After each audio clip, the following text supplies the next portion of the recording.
28, 2024.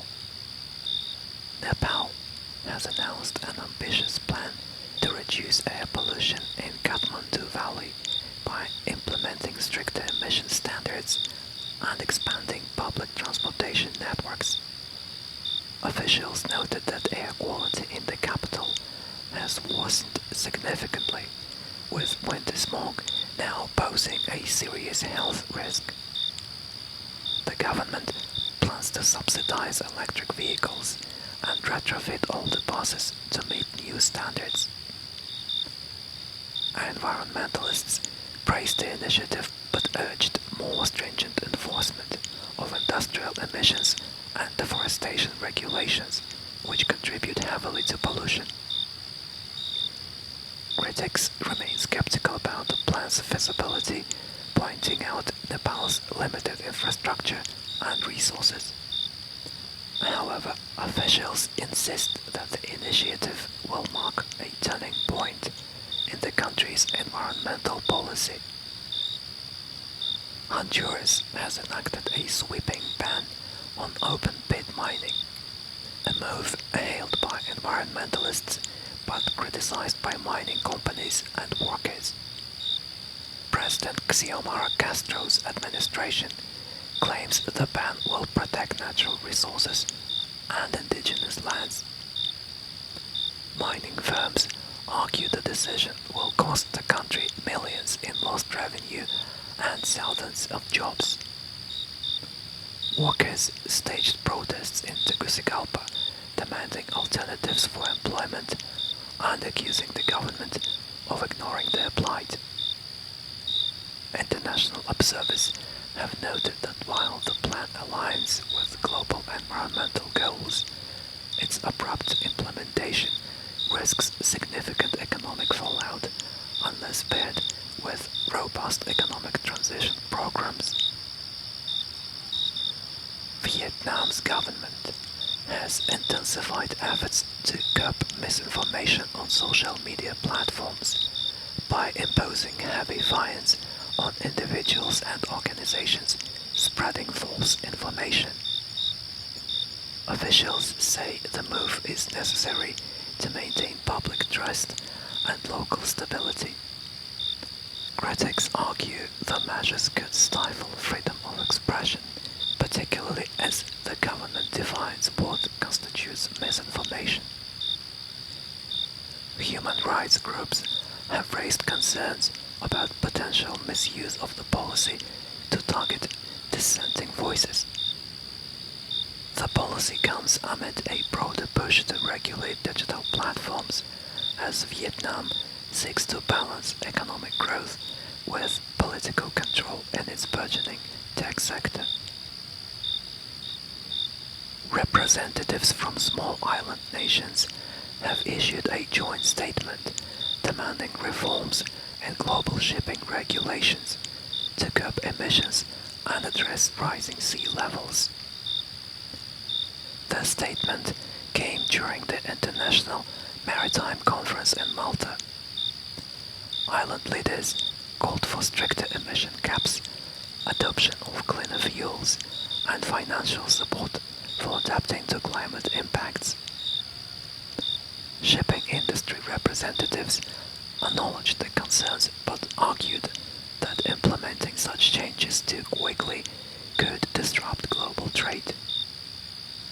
The issue has gained urgency as rising sea levels threaten the very existence of some island nations.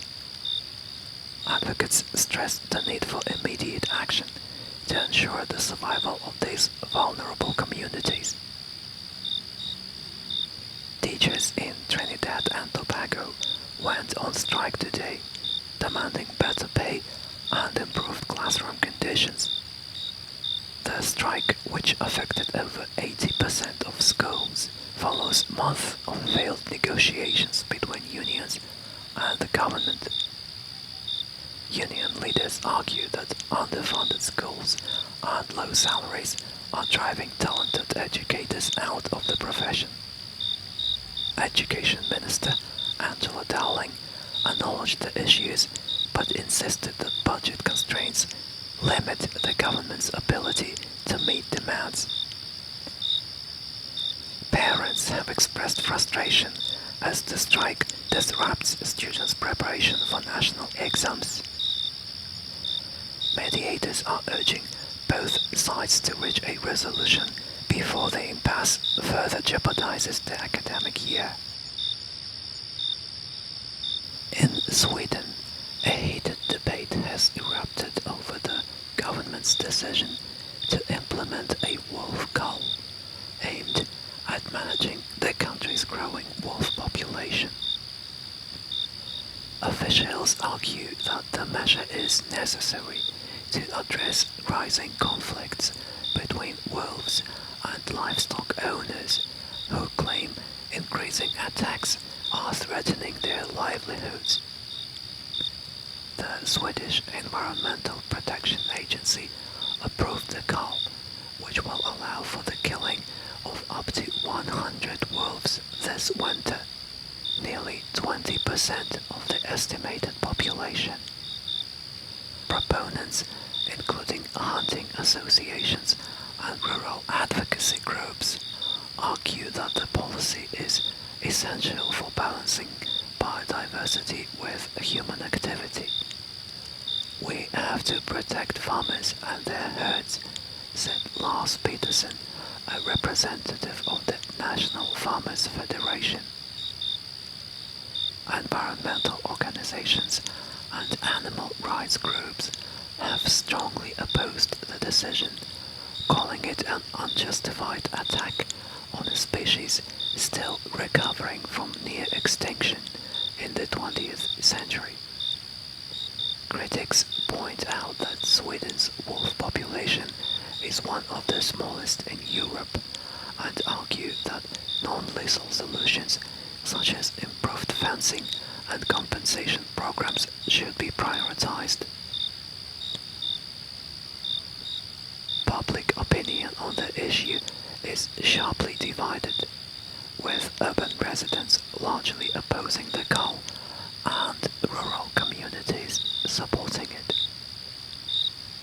The controversy has spilled into political discourse, with opposition parties accusing the government of pandering to special interest groups at the expense of conservation efforts. As the cull approaches, the issue remains a flashpoint in Sweden's environmental and political landscape. The government insists the policy is based on scientific research, but tensions between stakeholders suggest that finding common ground will be a significant challenge. Observers warn that the outcome could set a precedent for how other European nations manage conflicts between wildlife and human activity. Delhi's metro's long-awaited expansion is nearing completion, with the final section set to open next month. The new Indian capital line will connect the city's northeastern outskirts to the bustling central district, significantly reducing travel times for thousands of commuters. Officials stated that the project, delayed by the pandemic, has now overcome most logistical hurdles. The metro system is also introducing automated ticketing and real-time tracking apps to enhance passenger experience. Residents have welcomed the expansion, though some remain concerned about overcrowding on existing lines. Authorities are optimistic that the new routes will help ease congestion and boost Delhi's public transport capacity. Moving on to markets. Brightleaf Foods, stock symbol BLF, gained 2.1% today to close at $24.38, buoyed by robust sales of its new plant-based chicken nuggets. The product has performed particularly well in North American and European markets, thanks to rising demand for meat alternatives. The company plans to expand its product line to include plant-based seafood options next year. Analysts believe Brightleaf is well positioned to capitalize on the growing health-conscious consumer base. Despite the optimism, some analysts warn of increasing competition from larger players like Beyond Meat, which could challenge Brightleaf's market share. Metromeds Inc., stock symbol MMI, saw a 1.5% drop to $15.92 after announcing delays in the FDA approval process for its new arthritis drug. The company cited additional data requests from regulators as the reason for the setback. Investors are concerned that the delays could impact Metromed's revenue projections for next year. CEO Ryan Corbett reassured shareholders, emphasizing the drug's strong clinical trial results and long-term market potential. Analysts remain cautious, but note that the company's pipeline of other treatments could mitigate the impact of this delay. Green Fleet Logistics, stock symbol GFL, rose 1.8% to close at $36.45 after announcing plans to transition 75% of its delivery vehicles to electric by 2028. The company has already secured partnerships with EV manufacturers for bulk purchases. The move aligns with broader industry trends towards sustainability, and Green Fleet expects significant cost savings on fuel and maintenance. CEO Rebecca Klein highlighted the company's commitment to leading the way in eco-friendly logistics. Investors view the initiative as a positive step, though concerns remain about the high upfront costs of electrification. Skyline Homes, stock symbol SKH, fell 2.3% to $42.18 as the housing market continues to slow. Rising interest rates have dampened demand for new homes, particularly in the company's key suburban markets. Skyline is now shifting focus to affordable housing projects, which it believes could sustain revenue in a challenging market. The company is also exploring prefab home designs to cut costs and appeal to budget-conscious buyers. Analysts see the strategy as promising, but caution that execution will be critical in a highly competitive sector. Cleanwave Energy, stock symbol CWE, rose 2.9% to close at $49.87, following the announcement of a new solar farm project in Arizona.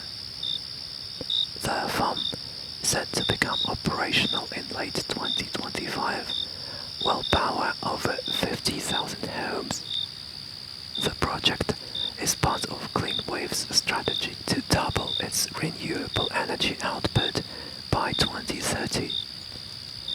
Analysts praised the move, citing strong demand for clean energy and supportive federal policies as growth drivers. The company's stock has performed well this year, reflecting investor confidence in its long-term potential. Velocity Apparel, stock symbol VLT, rose only 0.5%, closing at $21.72, despite the start of the holiday shopping season. The company reported sluggish sales in its core athletic wear line, blaming increased competition and shifting consumer preferences. Velocity has launched a new marketing campaign focusing on sustainability, hoping to attract eco-conscious shoppers. CEO Arjun Patel expressed optimism, stating that the campaign would highlight Velocity's commitment to both quality and responsibility. Analysts remain cautious, noting that the company will need to adapt quickly to changing market dynamics to stay competitive. Moving on to sports. In the Azerbaijan Premier League, Sabah FK and Gabala FC played out a dreary 1-1 draw. Both teams struggled to create clear scoring chances, with most of the match confined to midfield skirmishes. Fans expressed disappointment as neither side showed the creativity expected from teams vying for European qualification. Sabah's late equalizer came from a deflected free kick, salvaging a point in an otherwise forgettable performance. The draw keeps Sabah in third place, but their lack of attacking flair remains a concern. Gabala, meanwhile, risks slipping further down the table if their form does not improve. At the Bangkok Challenger, Italy's Marco Ferretti edged out Spain's Raul Martinez 6-7, 7-6, 6-4 in a match marred by errors. The match featured 29 double faults and an eye-watering 68 unforced errors between the two. Spectators were left exasperated, with many calling the match a grind rather than a contest. Both players admitted frustration post-match, blaming humid conditions and lack of rhythm. Ferretti moves on to the quarterfinals, but analysts doubt his ability to progress further if his erratic play continues. PPD Zagreb and RK Nex played to a 23-23 tie in the Croatian Handball League. Despite leading for most of the game, Nex squandered their advantage with a series of defensive lapses in the final minutes. Zagreb's goalkeeper was the standout performer, making crucial saves to secure the draw. Both teams remain in the top half of the table, but must improve consistency to challenge for the title. Houston Dynamo advanced to the next round of the MLS playoffs after a 0-0 stalemate with Real Salt Lake that was decided on penalties. Neither side managed a shot on target during regulation time, making for a frustrating 120 minutes of football. The penalty shootout, however, brought some excitement, with Houston prevailing 4-3 after Salt Lake missed two crucial kicks. Houston's goalkeeper was the hero, saving both attempts and earning Man of the Match honors. The Albuquerque Isotopes defeated the El Paso Chihuahuas 2-1 in a low-scoring affair dominated by pitching in baseball. Both starting pitchers went 7 innings, allowing only 1 earned run each. The game was decided in the 8th inning when a fielding error allowed Albuquerque's winning run to score.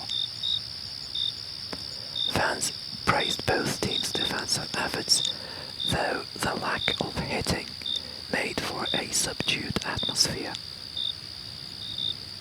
In Hungary's second division, Vasas SC defeated St. Laurent SE 1-0 thanks to a penalty save and late goal. Vase's goalkeeper made several key saves to keep his team in the game before their lone striker scored the decisive goal in the 88th minute. The win lifts Vases to mid-table, while St. Loic continues to languish near the relegation zone. Fans applauded the goalkeeping, but lamented the overall lack of quality in the match. This concludes today's World Nightly Report. If you are still awake, probably listen to another episode. Like, share, comment. Somnifier is out. Good night.